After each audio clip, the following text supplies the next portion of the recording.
Jamais sans la grâce, une dévotion matinale proposée par l'Église évangélique de la grâce en collaboration avec l'Institut de théologie de Cotonou.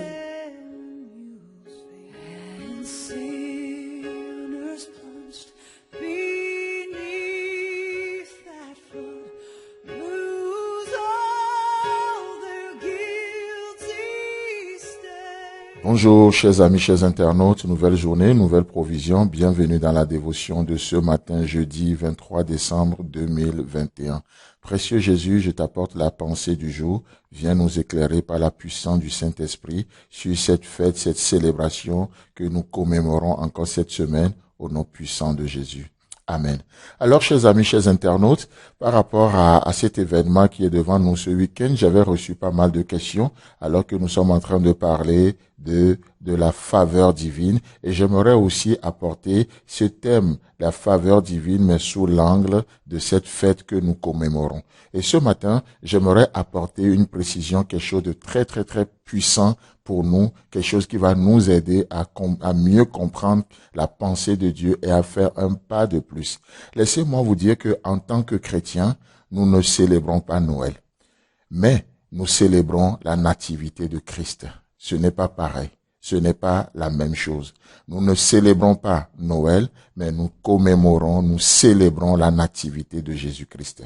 Nous ne célébrons pas une date, le 25 décembre, mais nous commémorons un événement. Dieu fait homme. Dieu fait homme. Comme l'a si bien dit Neil Armstrong, le premier homme à marcher sur la Lune avec son équipe, lorsqu'ils sont de retour sur la Terre, alors il s'adresse à la presse et il va faire cette déclaration fracassante en disant ceci: la chose la plus extraordinaire, ce n'est pas que l'homme ait marché sur la Lune, mais c'est que Dieu a marché sur la Terre. Dieu a marché au milieu des hommes. N'est-ce pas beau ça?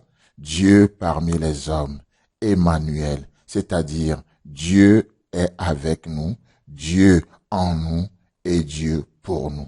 C'est extraordinaire, c'est extraordinaire. Et c'est ce que nous commémorons et c'est ce que nous célébrons. Dans Luc chapitre 1, le verset 30, et l'ange lui dit, ne crains point Marie, car tu as trouvé grâce devant Dieu.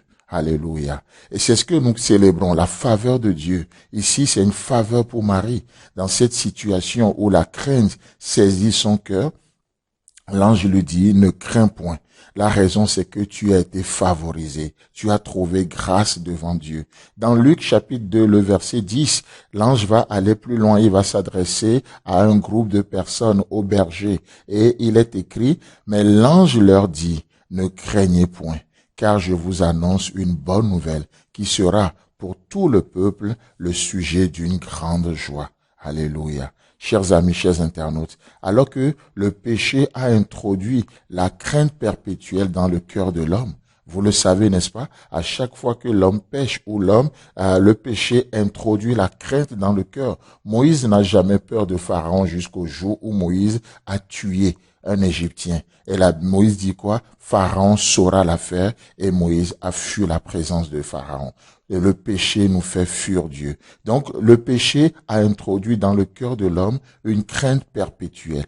Et Dieu, dans sa démonstration, dans la démonstration de son amour pour l'humanité, Dieu veut nous délivrer, même des conséquences de nos péchés. Et nous délivre, n'est-ce pas ce que la Bible nous dit dans Jean chapitre 3, le verset 16?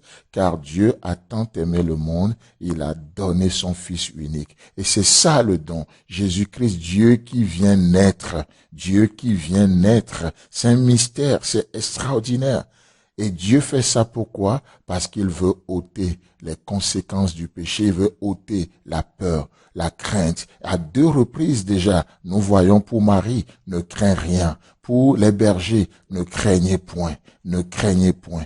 Vous savez pourquoi? Parce que la crainte n'est pas dans l'amour. Dieu montre son amour et la crainte n'est pas dans l'amour, nous dira Jean, dans 1 Jean chapitre 4, le verset 18. La crainte n'est pas dans l'amour, mais l'amour parfait bannit la crainte. L'amour parfait bannit la crainte. Chers amis, chers internautes, Noël, c'est le jour où Dieu a ôté la peur. C'est le jour où par la nativité Dieu parmi les hommes, Dieu a ôté le désespoir. C'est le jour où le ciel a visité la terre. C'est cela la bonne nouvelle. C'est cela la bonne nouvelle. C'est pourquoi dans Luc chapitre 2, le verset 10 à 11, il est dit, « Mais l'ange leur dit, ne craignez point, car je vous annonce une bonne nouvelle. Ne craignez pas parce que vous avez gagné au loto, pas parce que vous avez gagné un mariage, pas parce que vous avez eu des enfants. Non, car je vous annonce une bonne nouvelle qui sera pour tout le peuple le sujet d'une grande joie. C'est qu'aujourd'hui, dans la ville de David, il vous est né un sauveur qui est le Christ, le Seigneur. Alléluia. Chers amis, chers internautes, nous ne célébrons pas Noël, mais nous célébrons la nativité. Nous ne célébrons pas une date. Est-ce qu'il est né vraiment un 25 décembre? Non, nous commémorons un événement. Dieu fait homme. Et Dieu voulant, nous allons avoir plus de précisions dans la dévotion de demain. Que Dieu vous bénisse et si Christ tarde à venir, on se retrouve demain. Si vous avez aimé cette dévotion, parlez-en à vos amis. Parlez-leur du message de la grâce et de ce qu'il fait en vous. Pour un sujet de prière, une question ou plus d'informations, contactez-nous. Téléphone 64 88 35 87 ou 96 42 69 05 ou par WhatsApp au 94 75 80 20.